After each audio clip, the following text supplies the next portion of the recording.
Friends என்னென்னா நம்ம வீட்டில் வந்து ஸ்ட்ரீட் டாக்ஸ் வந்து ஒரு 5 பேர் இருக்கிறாங்க. அதுக்கப்புறம் நம்ம வீட்டில் வந்து ஜெய் வந்து நம்ம வளர்க்குறோம். மொத்தம் ஒரு 5 + ஒரு 6 டாக்ஸ் இருக்காங்க ஃப்ரெண்ட்ஸ்.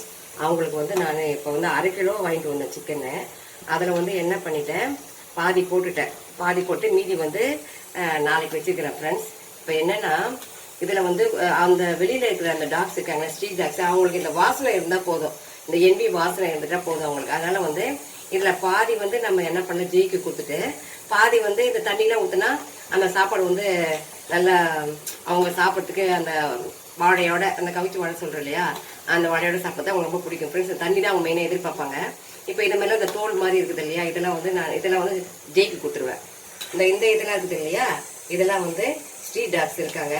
அவங்க ஃப்ரெண்ட்ஸ் அவங்க வந்து நம்ம வீட்டுக்கு எதிரிலேயே உட்காந்துட்ருக்காங்க. நம்ம வீட்டில் என்னென்ன செய்கிறோமோ அந்த வாசனையை பிடிச்சிட்டு உட்காந்துட்டு இருக்காங்க.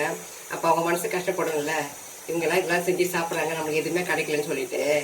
அதனால வந்து அது ஒன்றுக்கு ஒரு காரணம் இல்லை, இருந்தாலும் அதுங்க சாப்பிட எங்கள் ஃப்ரெண்ட்ஸ் போவாங்க, யாரும் கொடுப்பாங்க. ஒரு சிலவங்க கொடுப்பாங்க, ஒரு சிலவங்க வந்து அவங்களால முடியாது, வேலைக்கு போகிறவங்களாம் இருப்பாங்க.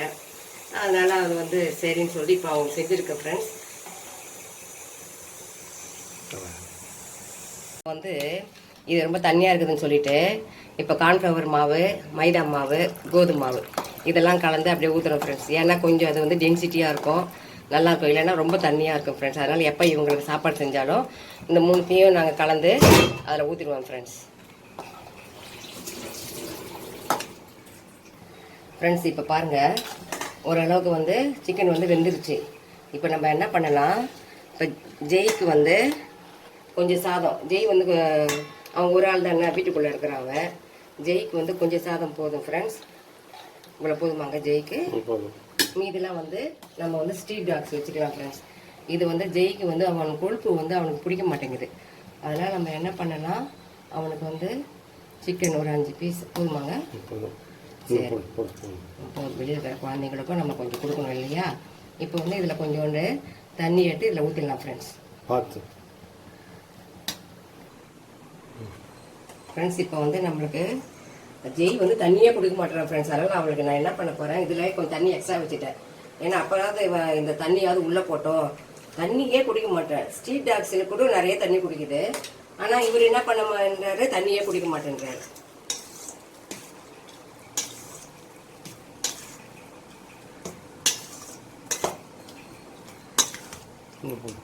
ஜெய் பாருங்க ஃப்ரெண்ட்ஸ் வந்து நின்றுட்டான்.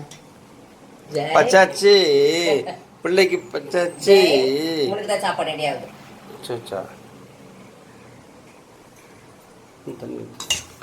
தண்ணி ஊற்றுவா.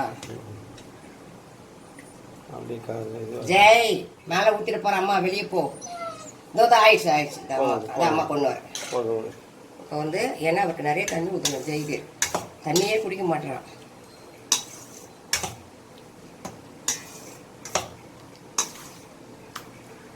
இது வந்து கொஞ்சம் ஆறட்டும் ஃப்ரெண்ட்ஸ்.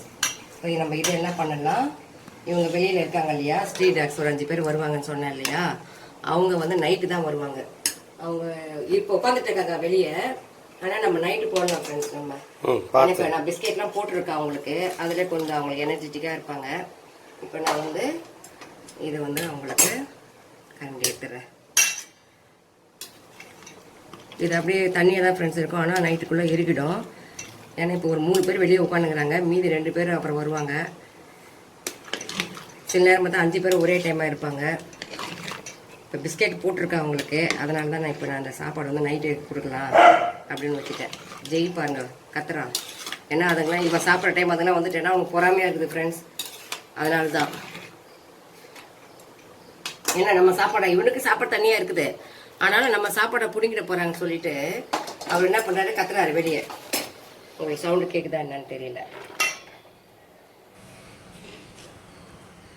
ஆமாம் ஃப்ரெண்ட்ஸ், இதுங்களுக்கெல்லாம் யார் கொடுப்பாங்க, அப்படியே வயிறு ஒட்டிக்கிட்டு அப்படியே படுத்துட்டு இருக்குதுங்க. நம்மளுக்கு சாப்பிட்றதுக்கே மனசு வர மாட்டேது. ஐயோ என்னடா அது இப்படியே படுத்துட்டு உட்காந்துட்டு இருக்கீங்க அப்படின்னு சொல்லிட்டு. நல்லா கிண்டி வச்சு ஃப்ரெண்ட்ஸ். நான் அவங்களுக்கு இருக்குது, ஆளுக்கு ஒரு 2 பீஸ் போட்டோன்னா அவங்களுக்கு நல்லா ஆகிடும் ஃப்ரெண்ட்ஸ். ஃப்ரெண்ட்ஸ் இவர் என்ன சொல்கிறாரு பாருங்கள் ஃப்ரெண்ட்ஸ். ஏற்கனவே அவனுக்கு ஜெய்க்கு வந்து நான் 1 2 3 4 5 6 பீஸ் கிட்டே வச்சுட்டேன் ஃப்ரெண்ட்ஸ். இன்னும் ஜெய்க்கு போடுன்னு சொல்கிறாரு. அப்போ அந்த பிள்ளைங்களுக்கு ஆள் ஒரு 2 பீஸாவது கொடுத்தாகணும்ல, ஒரு பீஸாவது ஜெய்க்கு போதும். ஆனால் ஜெய்க்கு வந்து ஃப்ரெண்ட்ஸ் இந்த பிள்ளைங்களுக்கு போட்டாலே அவனுக்கு கோவம் வருது. நம்மளும் இதுமாதிரி வெளியே தள்ளிட்டு சாப்பாடு போடுவாங்களோன்ற மாதிரி சோகமாகவே இருக்கிறான் ஃப்ரெண்ட்ஸ். அந்த அந்த அந்த ஸ்ட்ரீட் டாக் சாப்பாடு போடும்போது உனக்கும் உண்டுடா சாப்பாடு, அதுங்களும் பாவண்டான்னு சொன்னால் கூட அவன் அதுங்களுக்குள்ள ஒரு பொறாமை பாருங்கள் ஃப்ரெண்ட்ஸ். ஆனால் வந்து கரெக்டாக அவங்களுக்கு நான் நைட்டு போட்டுருவேன் ஃப்ரெண்ட்ஸ். அவங்களுக்கு ஒரு 8 மணிக்கெலாம் நான் போட்டுருவேன். Thank you friends.